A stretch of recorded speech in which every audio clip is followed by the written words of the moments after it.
Just imagine that you're at this fucking corporate factory all day. Warehouse.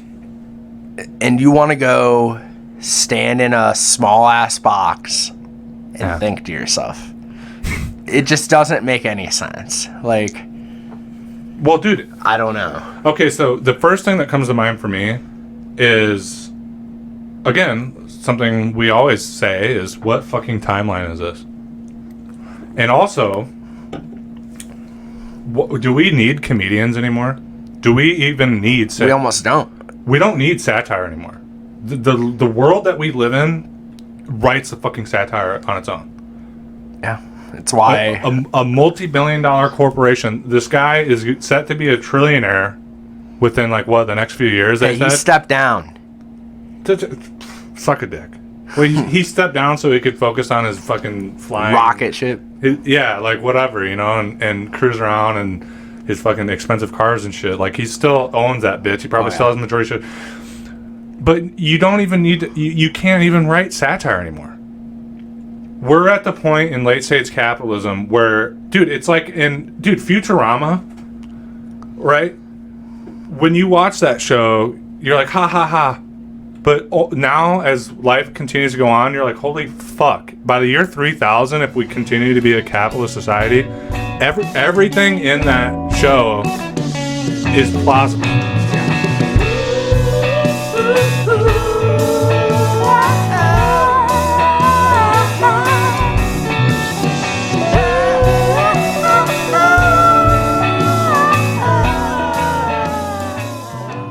But I remember how when I first, this is when I was still drinking, and I was drunk as fuck, and you showed me that incel website, and they had Albert Camus on, and I was blasted. I was completely loaded. Yeah. And I went on a rage, and I was like slamming shit, and I was like, they fucking. It was like in that scene in Godfather when he's like, look how they slaughtered my boy. I was so upset. I can't even pick. Who's the guy you were talking to? Albert Camus. Yeah, who is that? He's a French writer. I mean, he's less known unless you're like a big literary junkie like how I am. But he wrote The Fall, The Stranger, and the Plague.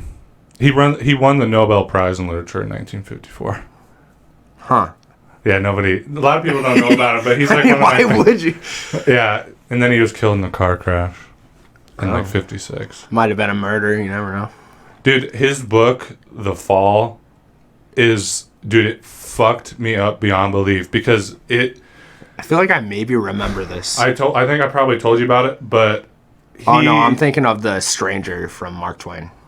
Oh, The Mysterious Stranger? Yeah, that book fucked you up. Dude, I didn't. And the animation fucked me up. The animation that was back when we first allegedly tried cannabis, allegedly. And I remember watching it with you guys, and the music on Robbie's subwoofer, it was like, and we were all allegedly high, and then and you're like, oh my god, dude, it was so fucking intense. I'll have to play that for you guys sometime. But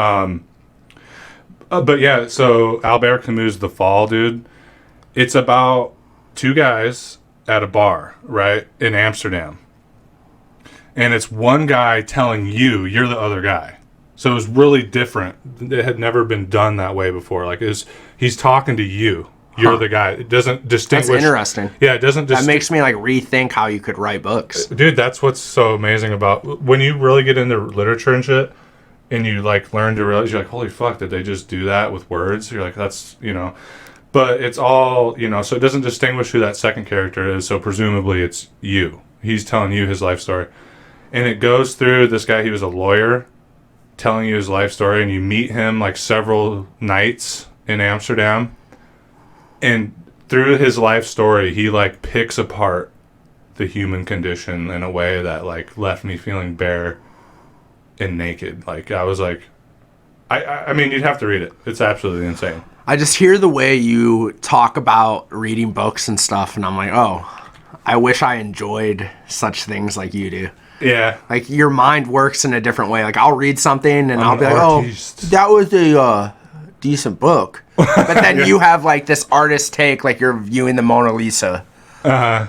Oh, I think she was sad in that moment. But you don't understand that the sadness that she was feeling at that moment when he left her wasn't actually anything to do with him leaving her. She didn't really care for him that well. He was just a sexual object to her.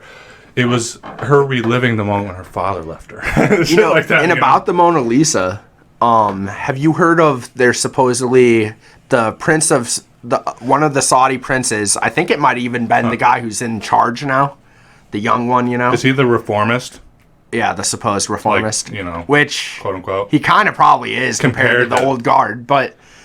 Fuck, of course we were recording it. I'm pretty sure it was him. He bought it's supposedly the male Mona Lisa.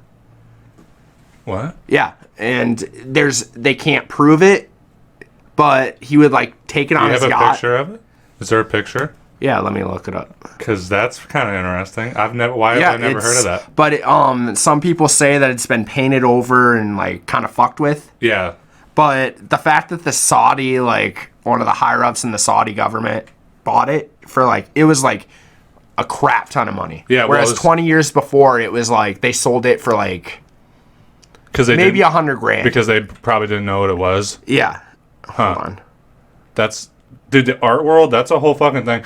You know what's weird while you're looking that up? What's the weird, like, dichotomy about the art world is the way that it's like commodified. Let me see that. Kind of looks like Jesus,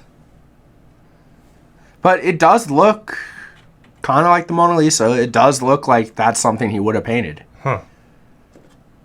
That's really interesting. Here, look at that, guys. I don't know if you can see it very well, but that is a trip. Right. I mean, it's definitely like the whole thing with the... Now imagine you own all this wealth and you're like, that's a trip.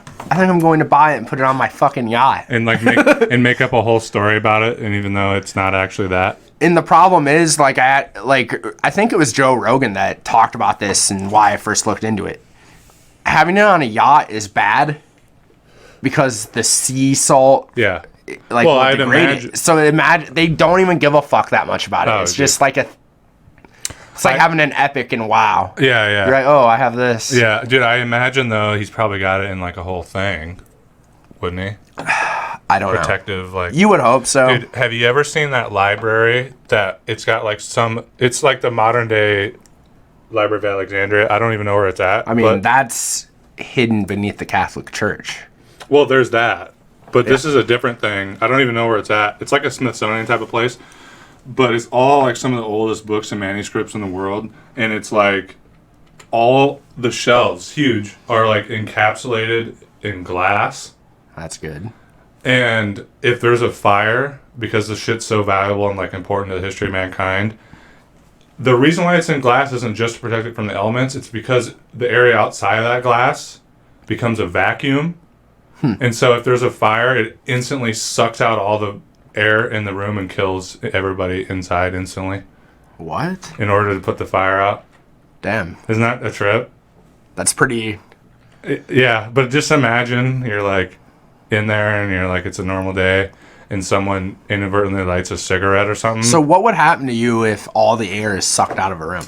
See, that's what I'm wondering. I was wondering... do you have a couple seconds to possibly try to get out? Or something, or are you instantly dead? Okay, so it's all my thought is like, yeah, maybe you would just suffocate and however long it takes to suffocate. Or if you're like a scuba diver, you're like...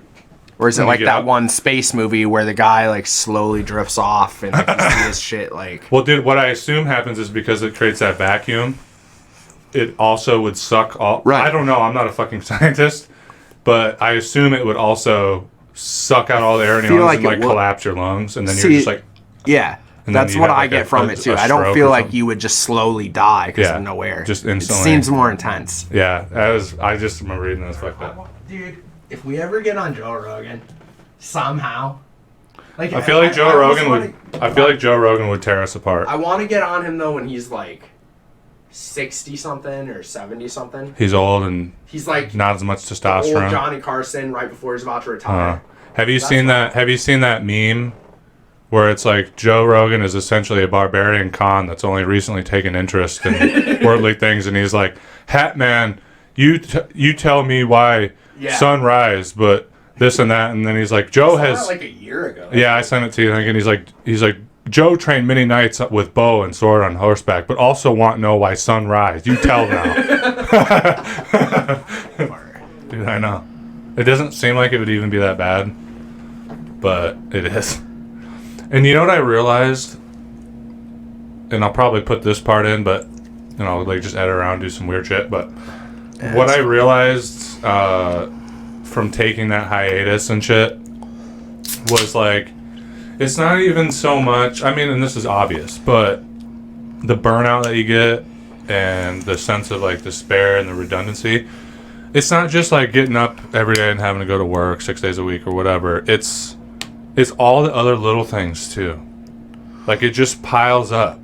Well, it's like you can't do what you need to do in the rest of your life when you have to work all the time. Like it's so much, everything gets set back. Like even doing the dishes right, like how you should be. Yeah. You're like, how am I going to do the dishes? I don't have enough time before work. And then you get off work and you're like, fuck this. I don't want to fucking do these dishes. Yeah. And then shit just builds up and up.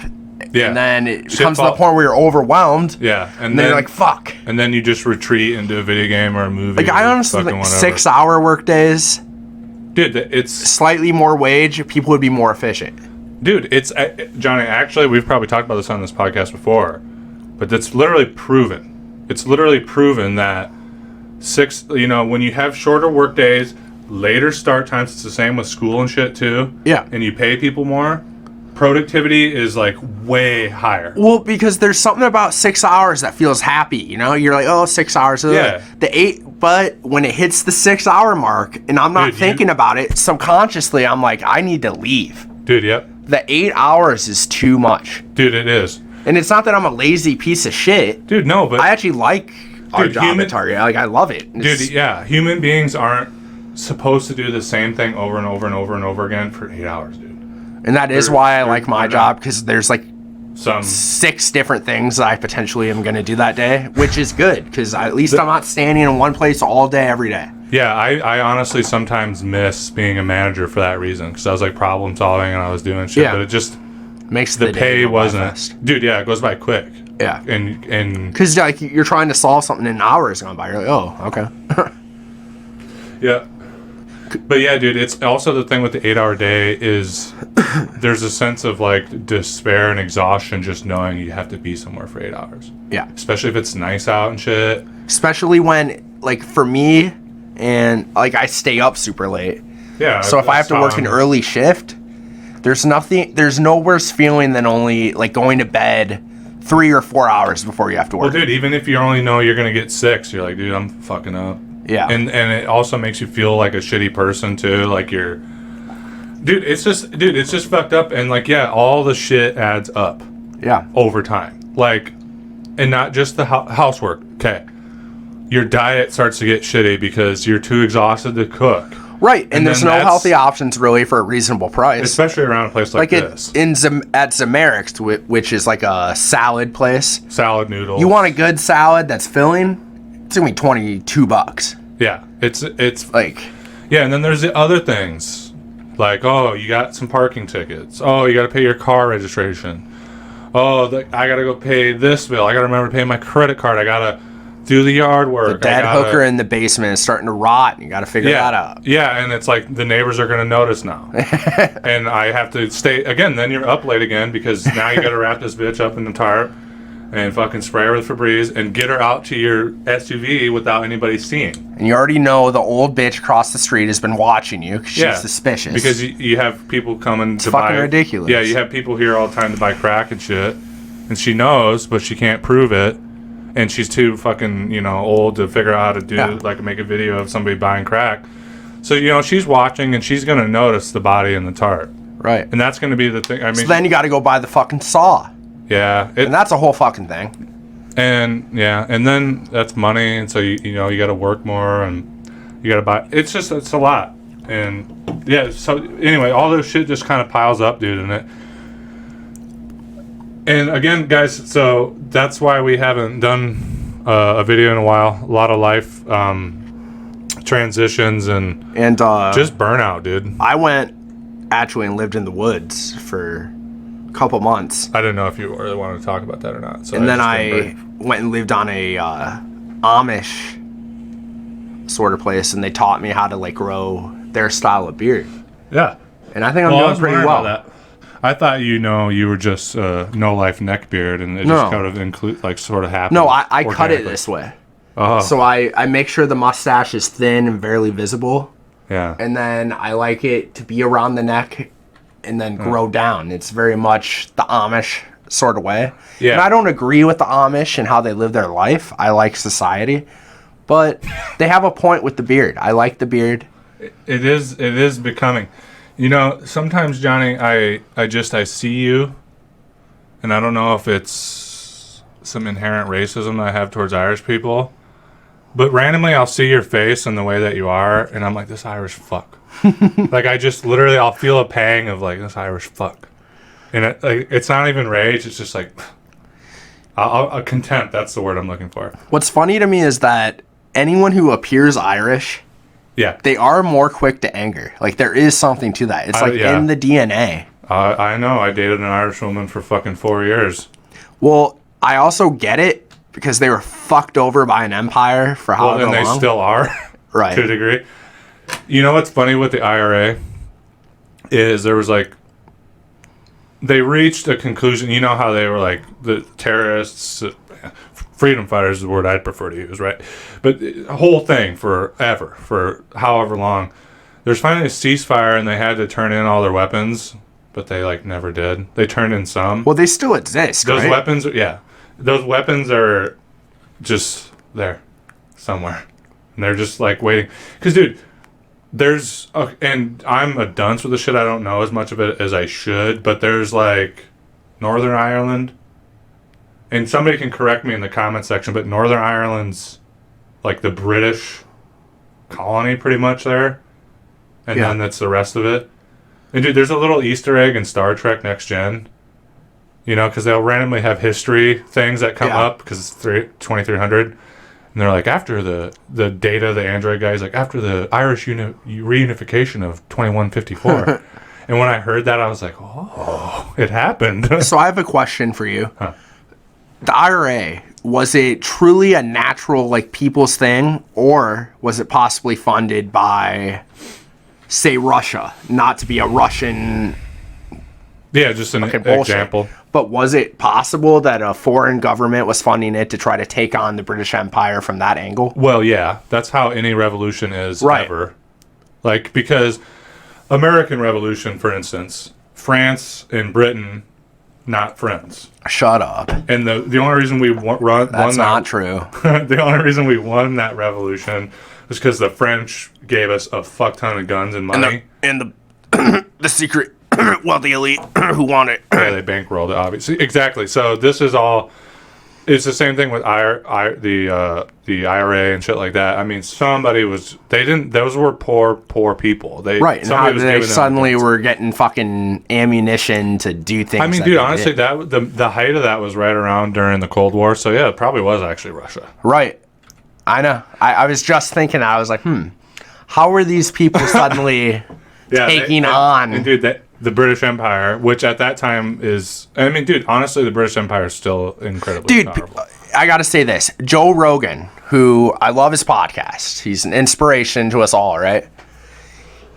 On a recent podcast with Clint Eastwood's son, he tried saying that the Queen and the royal family are all just like figureheads. No, they're fucking not. Why does the leader of Canada, when he swears in as leader, swear allegiance to the royal family? Yeah. It's not just a fucking figurehead thing. They control a lot of shit. They own some of the most land in the world, if not the most. They own tons of land all over the world. Bill Gates is coming for them. Like, dude, Ethiopia. Maybe it's not Ethiopia. It could be Kenya. It's one of those like northern African nations. Mm-hmm. The royal family and like British colonialists still own most of the good land there, dude. Well, here's the thing with China and stuff. How much do they own with China? And like, when you really look at how much we've propped up China, right? We kind of have helped them become the world power that they are. Well, yeah, because the capitalists... So what secretly do the white elites, I don't even want to call them British, whatever they are, what do they kind of own in China, and what is their stake? It's a lot more than people want to think. Yeah.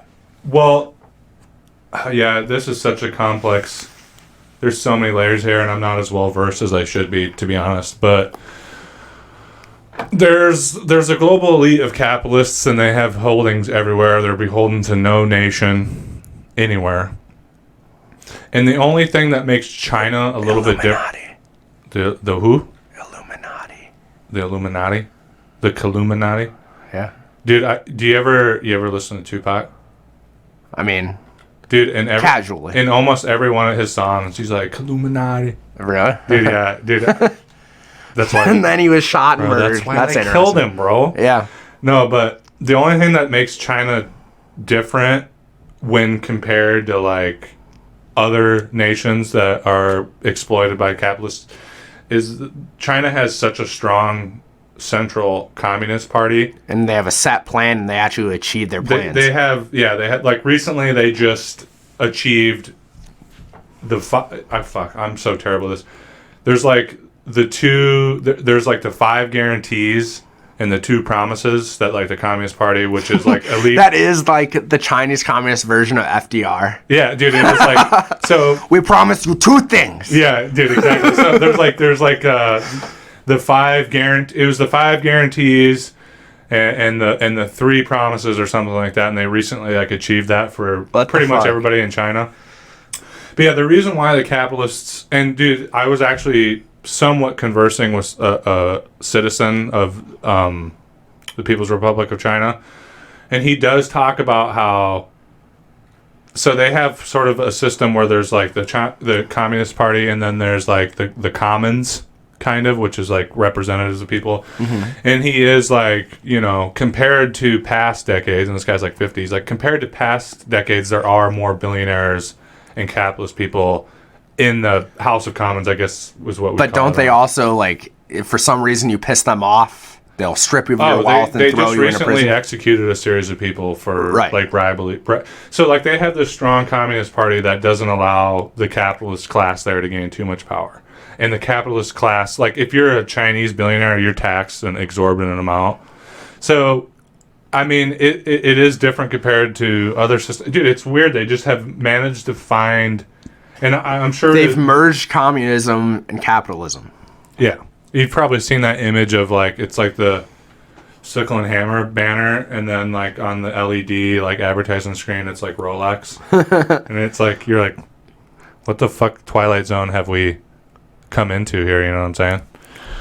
But I just want to do a quick intermission. We've just been kind of rambling and going on, but mentioned this a little bit earlier, but guys, we're really sorry it's been so long since we've done the podcast. Like I said, Johnny and I have had a lot of huge transitions. Johnny's got a new job. It's been a lot. I have a beautiful cat that's continuing to be a prized possession of mine. And it eats up all your time. Yep. No, but it's been a lot, and we just have not had the ability to line up a schedule. But now we're actually working at the same place. Johnny has the same days off, so we are going to be doing this every Thursday again. Which, dude, I'm excited. I've been missing doing it. I am too, and it's just it works out in a way that it's finally going to work like we originally wanted it to.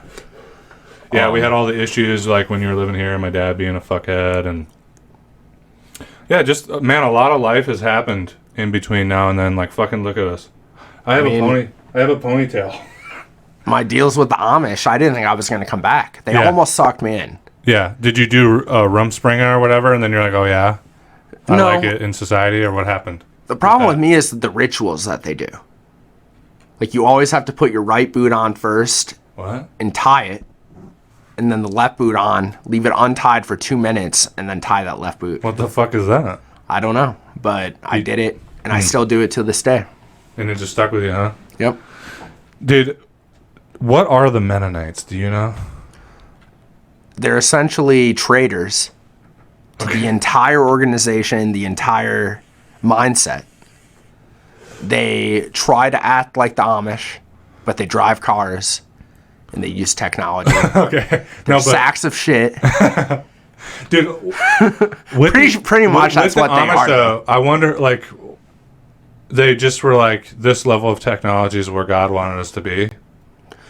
I mean, or what? I feel like they live a good life. Like they actually feel a part of something. Mm-hmm. It's kind of like that village mindset. Yeah. I kind of envy them in a weird way. Communalism. Yeah. Dude, that's the thing. That is what we lack in this country. We're all so fucking disconnected in how many of the psychological and social problems is because there isn't a sense of community. Right. So my girlfriend, actually, she works at the Chamber of Commerce here, which I know the Chamber of Commerce is the largest corporate lobbying group in America. Yeah. But on the community level, they do nice stuff, okay? It's good. It's PR. Well, that's the thing. There's some other behind the scenes they don't, but they do things like they put together the Band Fest parade and stuff. So I helped her as like a volunteer to do stuff. I helped direct the parade. She did most of it, but I just helped. That is cool. I didn't even know that. Yeah, and it was like, holy shit. I felt this sense of community that I had not felt. Like I felt a part of this little community. Yeah. And it was a good experience for me because I realized like that's the key to doing any sort of grassroots organization that we've talked about doing and that I plan on doing in the future is that sort of stuff and being a part of that sort of stuff, even though it seems kind of silly and this and that.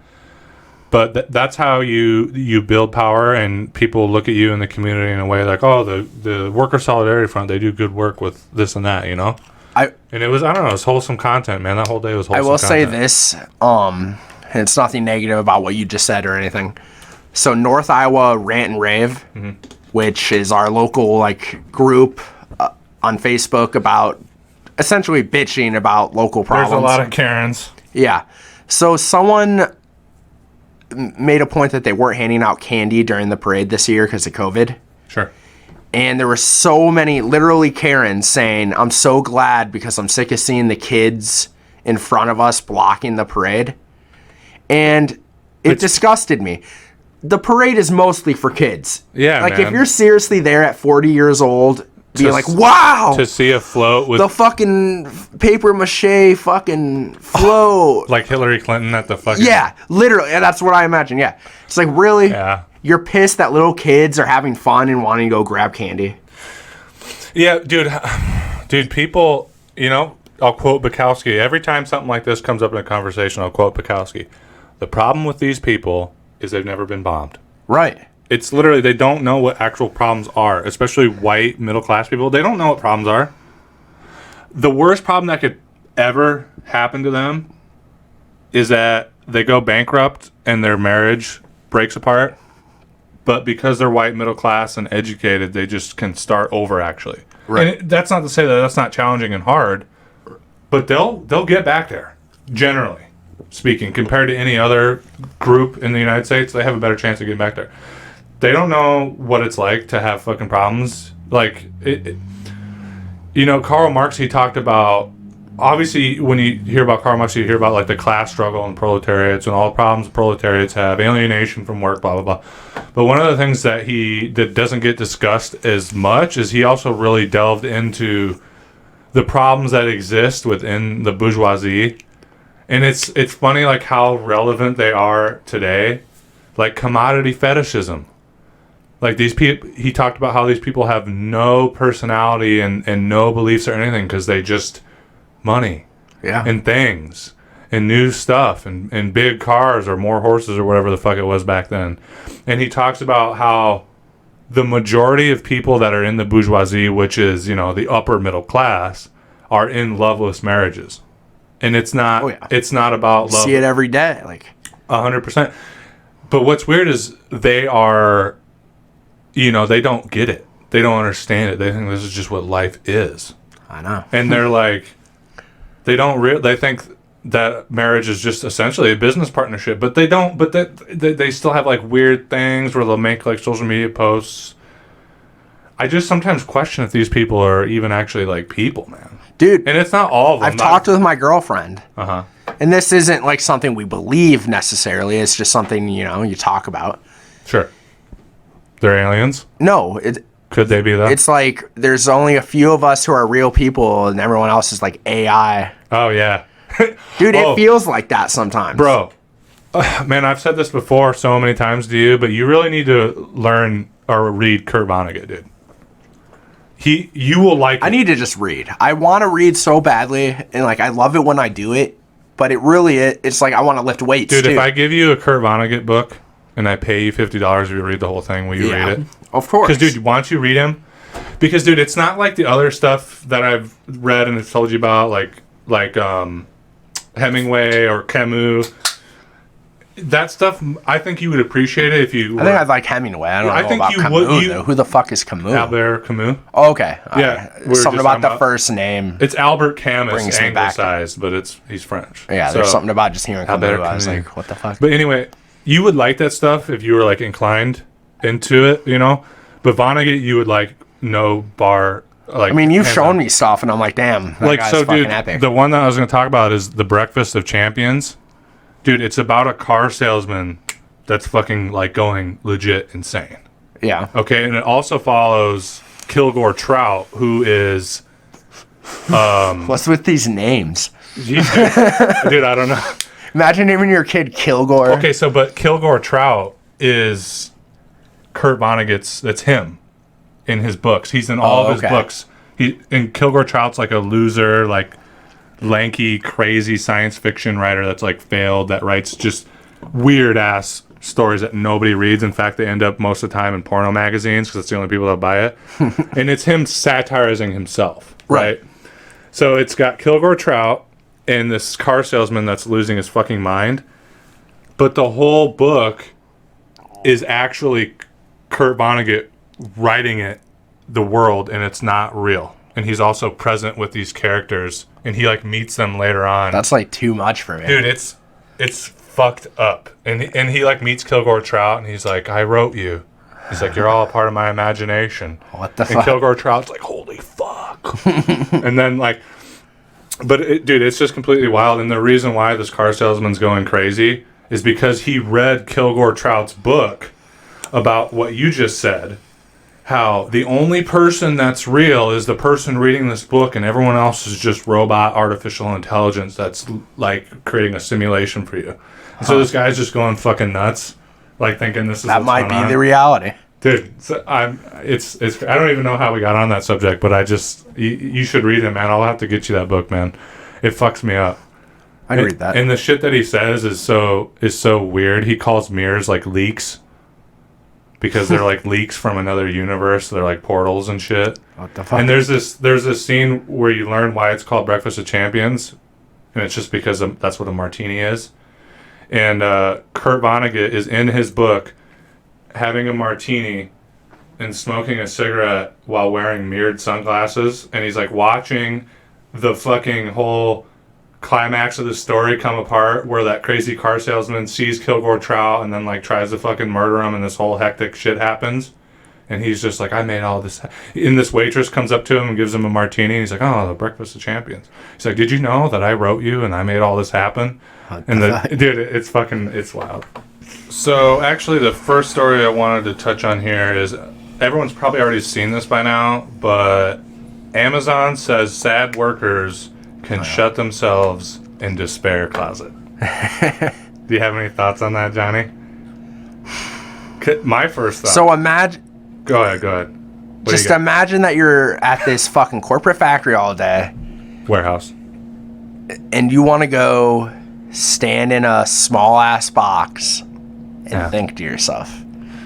It just doesn't make any sense. Like. Well, dude, I don't know. Okay, so the first thing that comes to mind for me is, again, something we always say is, what fucking timeline is this? And also, do we need comedians anymore? Do we even need satire? We almost don't. We don't need satire anymore. The world that we live in writes a fucking satire on its own. Yeah. That's why a multi-billion-dollar corporation. This guy is set to be a trillionaire within the next few years. He stepped down. Suck a dick. Well, he stepped down so he could focus on his fucking flying rocket ship. Whatever, and cruise around and his fucking expensive cars and shit. Like, he still owns that bitch. He probably still has the majority shit. But you don't even need to. You can't even write satire anymore. We're at the point in late stage capitalism where, dude, it's like Futurama.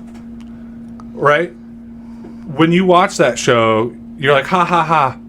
But now, as life continues to go on, you're like, holy fuck. By the year 3000, if we continue to be a capitalist society, everything in that show is plausible. Yeah. And you're like, holy fuck. Like the suicide booths. Dude, I mean, that's what came to mind when I said this. And obviously, that's not what this is. But it's a hop, skip, and a jump away from being a fucking suicide. You can't stand it anymore? Are your debts too high for your family? Well, if you have an Amazon life insurance account, go ahead and go into our euthanasia booth and we'll pay out immediately. And why not do something more like like if you're trying to do something to benefit your workers? Well, they're not. Well, right. But why not have something like an outside patio of like a garden? Wouldn't that be better for people to be able to retreat to? You know what I mean? You know what that just brought to mind? Is Chris Hedges when he's like, I can't remember the exact quote, but he's like, when we are in nature and with community and stuff, these are things that pull us back and remind us of the way that we should actually be living life.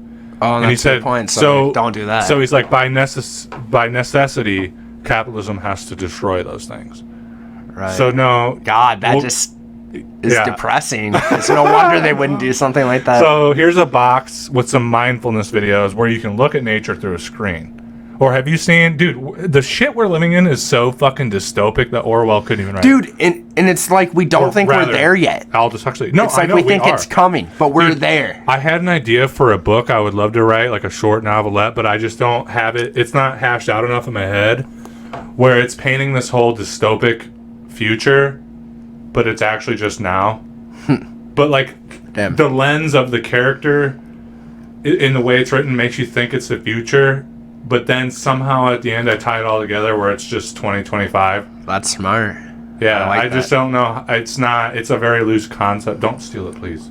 I'll write it eventually. But it's just a loose concept in my mind. You know, I feel like it's hard to really steal an idea and write it into something unless you're like... Stephen King is an unbeknownst watcher of our show. And he's like, he's like, oh shit. Oh, that'd be fun. If you stole it, I'd be like, okay, you're gonna execute this better than me. But would you let me like meet you and maybe like help me publish something of mine? Right. In exchange? He's like, fuck you. I'm like, okay, yeah, you're right. You're right, Stephen King. But yeah, man, this shit's insane. Amazon is being roasted for sharing a video of its Amazon. A phone booth-sized box where employees Dude, it's can like go an Onion article, man. That's what I'm saying. Dude, I see because of shit like this, I see Onion articles or Babylon Bee articles, or the hardtimes.net's the other one, right? And I'm like, I look for the URL, because I'm like, is this real? Right. Anymore? And honestly, this is more of an Onion article than some of the Onion ones, man. Right. It's like you couldn't even have faked this. Yeah, it's disturbing. What's the word? Truth is stranger than fiction? It's the truest shit I've ever seen, and the older I get, the more I realize it's the case. It says here, in other words, one of the largest companies in the world is offering its overworked employees a, box to sit in and watch mindfulness videos.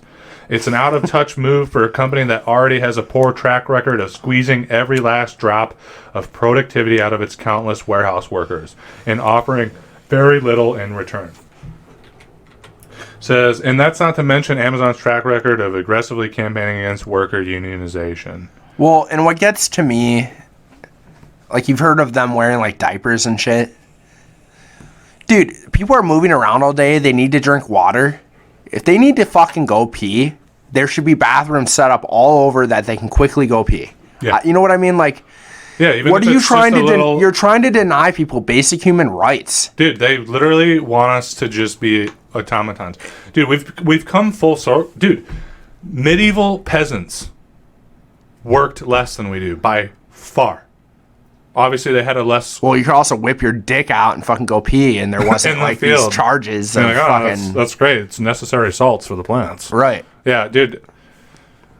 We are moving more and more towards something that is like beyond the worst science fiction imagination, man. Like, even the way that Amazon, obviously the diaper things, the peeing in bottles, I'm sure you saw the story about how the drivers they were supposed to be able to keep their tips, but they didn't get the tips, and they used those tips to bankroll like bonuses to the board of executives. No, I didn't see I that. just don't get how when is enough, dude? Like, never in a million and years. I get addiction, right? I get addiction, but I don't get it when it comes to money to that point. Like, well, I mean, dude, you give me $1 million, my life's set forever. Beyond more than what I need. Because I'll keep working. I'll keep doing other stuff to bring in some money. And I'm just like, well, I'm even set. if you didn't want to keep working, I feel like $1 million, you're going to last for a long time without needing money. If you lived like, okay, well, let's kind of do the math here. If you lived on bare subsistence, middle class existence, $50,000 a year. Yeah. You know, and just don't even really overly budget, but you just don't go and buy a bunch of Maseratis and dumb shit. So $1 million, $50,000 a year. That's like what? 20 I'm terrible years with math, so 20 years. So I mean, it's really not that much money when you get down to it, but still, like, if you have $1 million and you keep working at what you do, you can invest because we are a great capitalist nation. Yeah, you can invest money. Capitalism for everyone. That's what I'm about. You know, I know. I try to fathom the mindset of someone who has $1 billion, $1 billion, and they have way more than that. Yeah. It's like, what and just are you doing? Okay, so even though getting the money aside thing, but like squeezing human beings out of being human beings so that you can have a few more $1 million. That's what's insane to me, dude. And like, have you seen this shit where like the toilets that they're going to start putting in places now are like slanted out of way so you can't sit for longer than a few minutes without it becoming unbearably uncomfortable? What? Yeah, to stop people from going and sitting in the bathroom for a few minutes. Dude. No, I've never heard of this. It's insane, man. And there's just more and more ways in which they are trying to squeeze every last drop. And it comes back to what we talked about earlier. You know, come full circle here. Human beings are more productive at 6 hours later, start times, all this shit. But, you know, these people have done the math in regards to the actual productivity and the amount that workers spend when they're desperate and overly stressed on cigarettes and alcohol. We're also like horses to them. We're not human beings. Exactly. So, yeah, you can wear down this horse to about 10%, and then you toss them to the side, you got a new horse. That's essentially how they do it. You can break it, and then it will never dream again. Right. And that's the way they fucking... But, dude, some of them, like, dude, it's weird because they're in this bubble, man. They don't... We talked about it earlier before we started the podcast. They're in this bubble where they don't even really... You know, so we're all socialized from an early age. The sharing is good. Don't call names. Be a part of your community. They're socialized in this bubble. Cut away from all the vast majority of the unwashed masses of human beings from an early age in their private schools. And they never even walk on the street because they take a car. Right. And then they're socialized in this sadistic, fucked up way of like cut throats. I read this thing once that it talks about capitalism is a self-fulfilling prophecy, right? Because it favors those who are sociopathic and will do anything to get to the top. They'll cut throats, they'll fucking murder people. It doesn't matter. They'll do anything. Right. And because of that, it perpetuates itself because this is the way that, you know, you get up. It just keeps, it's a circle. It's a round table circle. It turns human beings into that from the bottom or from the top down, you know, and it doesn't need to be that way. It's like beyond sick. Like, dude, when you take a step back and you look at our society and you look at the way that human beings are, if you just take a long look at it, you look at our food, our entertainment, you just are struck by this feeling of it being like diseased. Like, sick's not even the word, like diseased. The people that live in the societies, their minds are diseased. The way they think is not how it's not conducive. Just look at how it doesn't matter what side, Democrat or Republican. They'll just defend their ideas of who their leaders are to the bitter end, even though it's blatantly obvious these people don't give a fuck about you on either side. Yeah. And they're working together and laughing together at parties that they all go to. Yeah. And it doesn't matter what you say or try to explain to these people. They just... Bro, you're literally a wage slave. That's the thing with capitalism as well. It turns everything into a commodity, including the human beings. You're something to be bought and sold. What do you think a wage is? I mean, look at what we do to animals. They don't... I don't know. Like, I'm not this type of activist where I'm going to, like, care... like passionately how they're killing the cows, right? Which maybe I should. You're not going to like, be an eco-terrorist and go blow up a dam like a night move. But it is fucked up what we're doing to animals for our own food. Or even a better example, like what we'll do to people in other countries to get their fucking gems and fucking whatever. Their cobalt, their opium, but these people think we'd never do that to our own selves. Yes, we would, because these people don't view us as them. Yeah. And people just can't fathom that. They don't view us as their fellow Americans. They don't even probably view themselves as Americans. American means nothing to them. They don't give a fuck about countries. They give a fuck about... their wealth and their power and their lifestyle. Like, that's why China, in my opinion, is getting built up. They don't give a fuck about America. Once China is the new world power, they'll be the top dog. Try to outsource labor somewhere else. Right. Because inevitably... Africa, probably. I think they're building up Africa, so long term... that's going to be the place of maybe new China. I don't know. But then maybe eventually Africa will be the top dog. I don't fucking know. Yeah, like really the geographic location doesn't matter. As long as there is a class system where you have the people who own things and the people who don't own things, it's just that's the inherent nature of class struggle. It's us against them. That's the number one thing. It's what it's always been. Forever.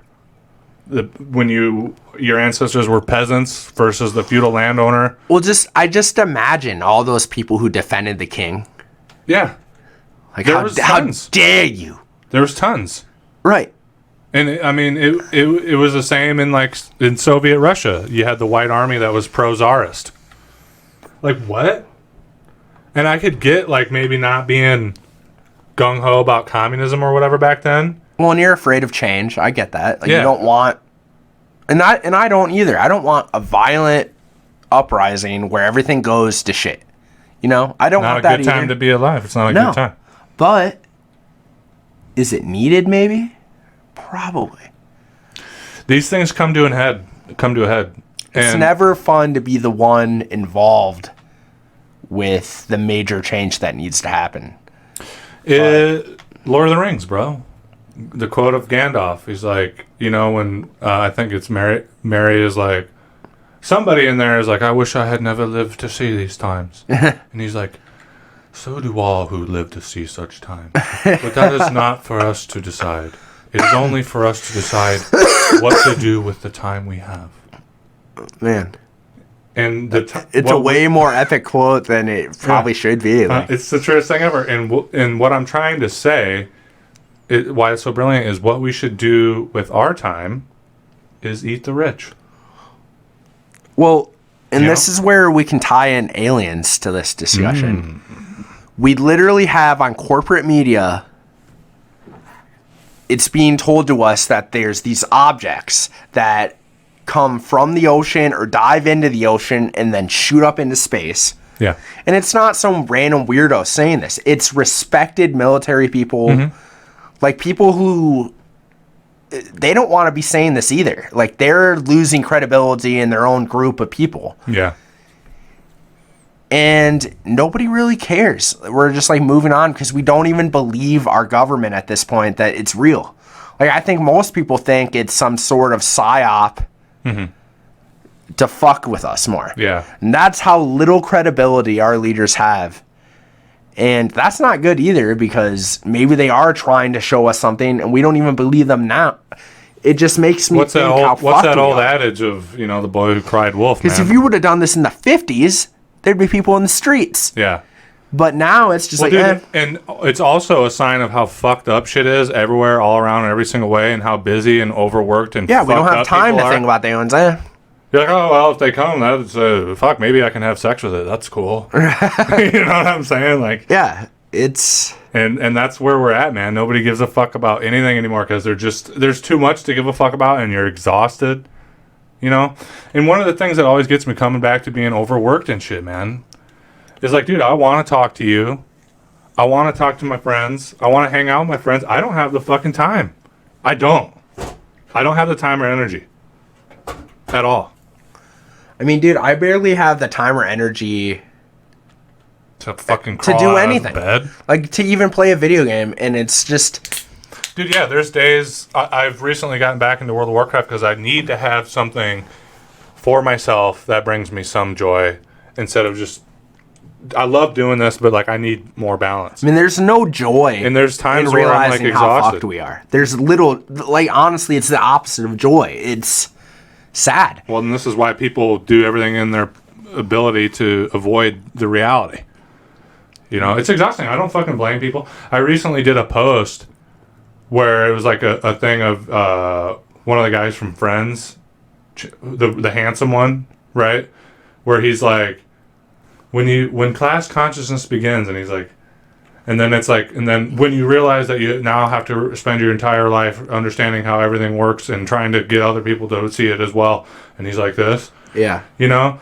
And I shared that, and I'm like, if I have to feel this way about everything, so do you people, you know. And it's like, it's true because like, and people don't want to, because dude, it sucks.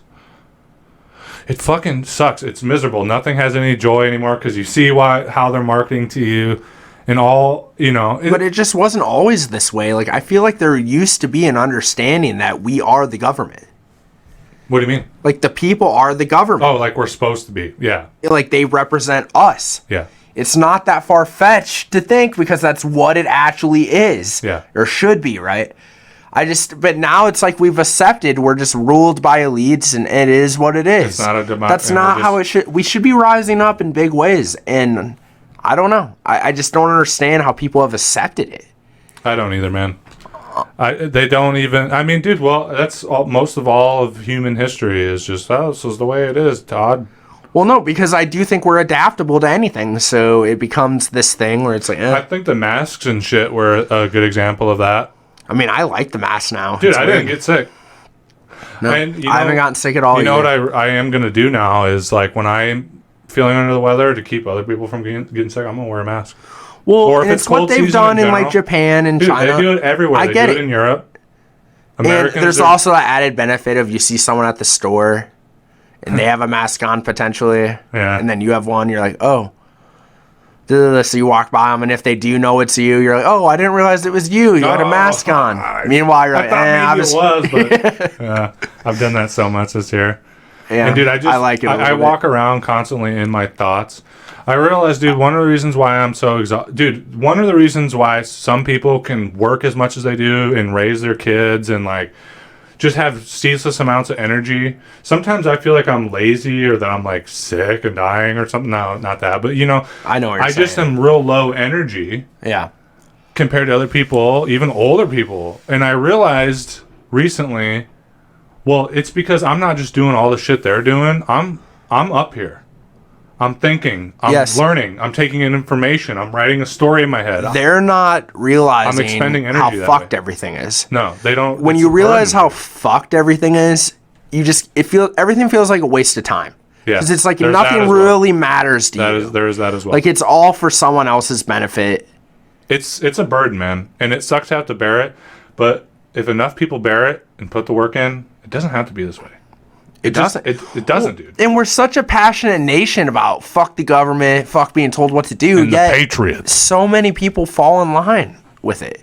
And they've done a good way of splitting it between the Democrats and Republicans. Dude. Like, you believe in this, the anti-government, and the Democrats also believe in anti-government for certain things. But they find a way to make us fight among each other. And culture wars. So we don't realize there is this big government that controls both parties. Yeah. And I don't know. And it's so hard to try to get people out of their dedicated mindset to one It's party. a fucking matrix, dude, and people don't want that red pill. No. They don't want it, man. I didn't want it either, but I was also willing to understand it. And I've read some books, you know. Yeah.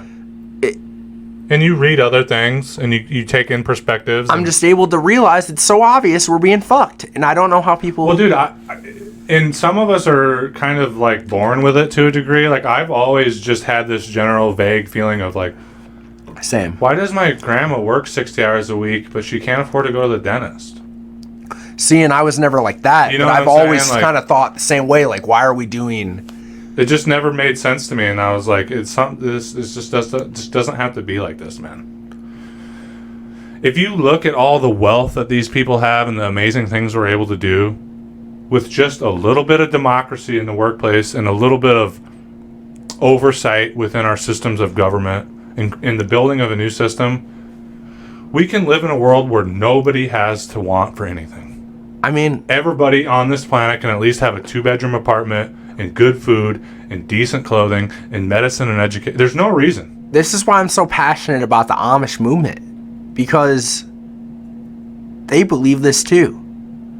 But they realize you can't use cell phones. You can't use typewriters. You can't use Braille. You can't use any of these things. You need to live off the land. And commune with God. Yes. Do you guys have a website? I wouldn't say you guys. I've been completely rejected by the group. And probably what a did major you do, enemy. Man? It seems... I had to go to a gas station to use an actual toilet. They don't like I understand. It shouldn't have happened, but do you want to make a public apology here? I mean, I don't know if they would see this. in the end, no, because I do believe that running water is a necessity, and I don't know, man. I think he fucked up. It sounded like he had a good gig there. You look healthy, and that beard suits you. And I think you should have just done without toilet paper and running water. You know, that's the price to pay. You're working at Target now. We're doing this, and guys, we're back, man. So we're gonna go ahead and run this down because we got some stuff going on. But you know, and I do want to say one thing. What's up? To tie it to China, to tie it back to China. Yeah. I'm sure everyone's seen this now, but John Cena. Yeah. His apology for saying Taiwan was a country was just one of the most amazing things I've seen maybe in a decade. And it fully shows how fucking weird things are, that China does have a lot of control over our media. It's a much bigger market than we are. Yeah. That's why we got Mists of Pandaria. And I'm not anti-China. No. But all this preaching about Russia, we do have a major global threat over control of what we can even say. Yeah, I know. Yeah. John, I was always taught Taiwan was its own country. Yeah, well, it's not, because that's where Chiang Kai-shek and the Nationalist Chinese Party went, and then we were like, that's China. Meanwhile, the giant actual red China, we were like, how does that work then? I actually don't even fully know. That's just so Taiwan people there. Do they operate like their own country then? Yeah, or is China just like, no? They have their own government, and it's pro-capitalist and pro-Western imperialist. But what does China have over it that they can even say that then? Why don't we just say, no, they're not? It's historically been a part of China, like forever. There's a lot to it. There's cases to be made on both sides.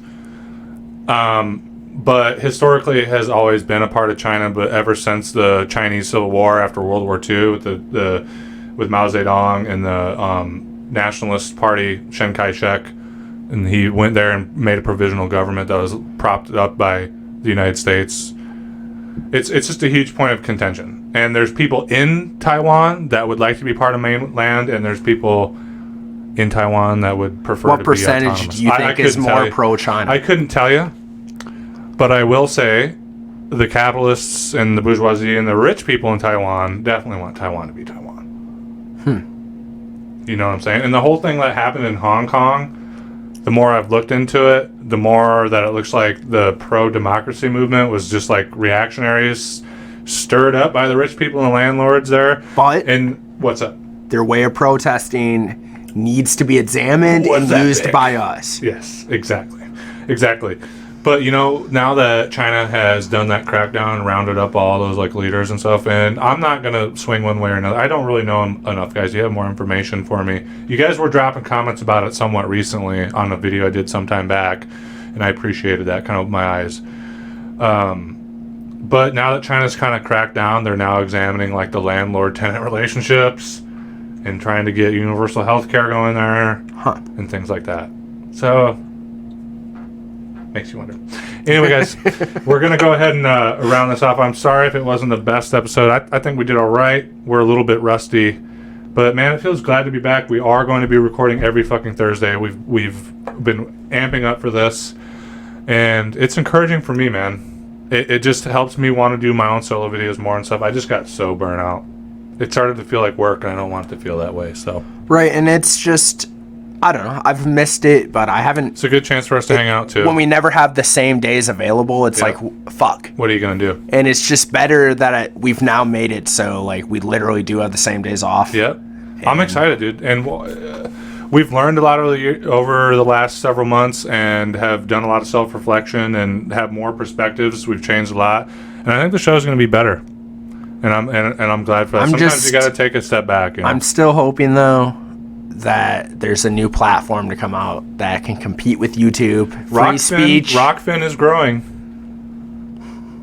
It's worth looking into. Rockfin.com. That's what I've heard. I don't know. You're more of a neckbeard than I am, guy. You literally have. I mean, I've never even heard of it, so that's not good. Yeah. What I want everybody's on there. Is all a the true competitor to YouTube, where you can make money from ads, but they're not going to censor you. It needs to happen. Rockfin is like that, but it's also people can tip. All right, well, I'll show you. Look into it. I've been wanting to do it. I just don't have the time. I don't have the time to run another social media platform. It's a lot of work. Well, no, but I don't. I want a corporation to fucking do it. There's money to be made. No, I meant like I don't have. The reason why I haven't put our stuff on there yet is I am too. Stretched. Right. Yeah. But I want. My big spiel here is... Dude, it will happen eventually. Will it? Yeah, dude, it's probably because when Google and YouTube completely control the source of information, how are people even going to find out about it? Dude, it happens. It'll happen, bro. It will probably... You're right. It will probably never be the size and scale of YouTube. I want it to but it doesn't need to be, though. It just needs to be big enough that independent media and anyone that questions anything can find it inadvertently through any other social media platform. And it also needs to not turn into some fucking white nationalist fucking thing or some weird ass fucking group for all the scumbags of society. Reddit? Like, no, I'm just kidding. No, fucking, more like what was it? 8chan. Yeah, no fuck. It's like the year 2030 and it's 30chan. Anyway, guys, we're gonna shut it down here. So it's been great hanging out with you guys, and I'm glad to be back in this chair. It feels right. It just is mind blowing to me how different we look. Holy fuck, life's been hard, guys. No, it's actually been really good, and I'm glad to be here with you guys. If you want to support us, please subscribe to the Patreon. Again, I will tote that all day long. $3, $10, dude, guys. It makes a difference between me having to work fucking 6-day weeks sometimes and being able to produce more content and getting to where we need to be. So I appreciate it. But yeah, until next week, guys. It's been nice hanging out with you. I'm glad to be back. And we'll speak with you again soon. And I also want to promote Amish heirlooms. While I have had a falling out with the Amish, they make great furniture at a pretty reasonable price. Yeah. So Amish heirlooms in Mason City, Iowa. Go to the website. It's all over the country. How do they have a website if they... I don't... It's all over. Is it?